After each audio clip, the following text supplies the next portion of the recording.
ఓం శ్రీ గురుభ్యో నమః. ఓం శ్రీ గణేశాయ నమః.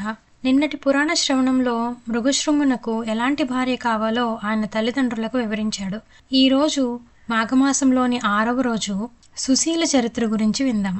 భోగాపురమను నగరంలో సదాచారుడు దైవభక్తుడు అగు ఒక బ్రాహ్మణోత్తముడు నివసించుచుండెను. అతనికి అందాల భరిణ వంటి ఒక కుమార్తె గలదు. ఆ కన్య పేరు సుశీల. మంచి శీలం గలది, మంచి బుద్ధిమంతురాలు. చిన్నతనం నుండి దైవభక్తి కలదై ఎల్లప్పుడూ ఏదో ఒక వ్రతమును స్వీకరించుచు పురాణ పఠనమందే సదా మనస్సు నిలిపి కాలం గడుపుచు యుక్త వయస్కురాలై పున్నమి చంద్రుని బోలు మోము కలదై ఉండెను. ఆమె గుణములు తెలుసుకుని ఆమె వద్ద అన్ని లక్షణములు ఉండుట వల్ల మృగశృంగుడు సుశీలనే పెండియాడదలచెను. ఒకనాడు సుశీల తన ఇద్దరు స్నేహితురాళ్లతో కలిసి కావేరీ నదీ స్నానానికి బయలుదేరి వెళ్ళింది.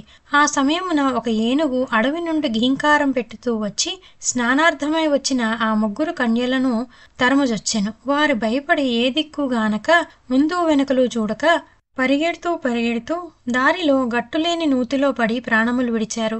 ఆ సంగతి వారి తల్లిదండ్రులకు తెలిసి వచ్చి చూసేసరికి ముగ్గురు చనిపోయి ఉన్నారు. ఆ వార్త మృగశృంగునకు తెలియచే అతను వచ్చి ఆ ముగ్గురు మృతదేహాలను చూశాడు. ఎక్కడా లేని దుఃఖం కలిగింది. వారిని ఎట్లైనను బ్రతికించవలనని సంకల్పించి వారి తల్లిదండ్రులలో తమ బిడ్డ మృతదేహాలను కాపాడుచుండునని చెప్పి తాను సమీపమునున్న కావేరీ నదిలో రొమ్ము వరకు దిగి ధ్యానం చేయసాగాడు.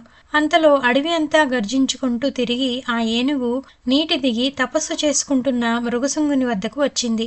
అయినను మృగశృంగుడు చలించలేదు. నిర్భయంగా ధ్యానిస్తూనే ఉన్నాడు. ఏనుగు కూడా మృగశృంగునికి ఎదురుగా నిలబడి దీక్షగా చూడసాగింది. అటులో కొంచెం సేపు నిలబడి తటాలున తన తొండంతో మృగశృంగుని పట్టుకుని తన వీపుపైకి ఎక్కించుకుంది. అయినను ఆ బ్రాహ్మణ కుమారుడు భయపడక ఇది అంతయో శుభసూచకమని తలచాడు. నీరుని మంత్రించి ఏనుగుపై చల్లాడు. తన 2 చేతులతో దాని శరీరాన్ని నిమిరాడు. క్షణంలో ఆ ఏనుగు తన రూపం వదిలి ఒక దేవతా రూపంలో నిలబడి తనకు శాప విమోచనం కలిగించిన ఆ మృగశృంగునకు నమస్కరించి దేవలోకమునకు పోయెను. వింటివా మహారాజా, మాఘస్నానం వలన ఏనుగునకు శాప విమోచనమై ఎట్లు నిజరూపం వచ్చినదో మిగిలిన వృత్తాంతం కూడా శ్రద్ధగా ఆలకింపుమని వశిష్ఠ మహర్షుల వారు దిలీప్ మహారాజునకు చెప్పెను. ఇంతటితో 6వ రోజు పురాణ శ్రవణం సమాప్తం. రేపటి వృత్తాంతంలో మృగశృంగుడు ఆ చనిపోయిన ముగ్గురు ఆడపిల్లలను బ్రతికించగలిగాడో లేదో తెలుసుకుందాం.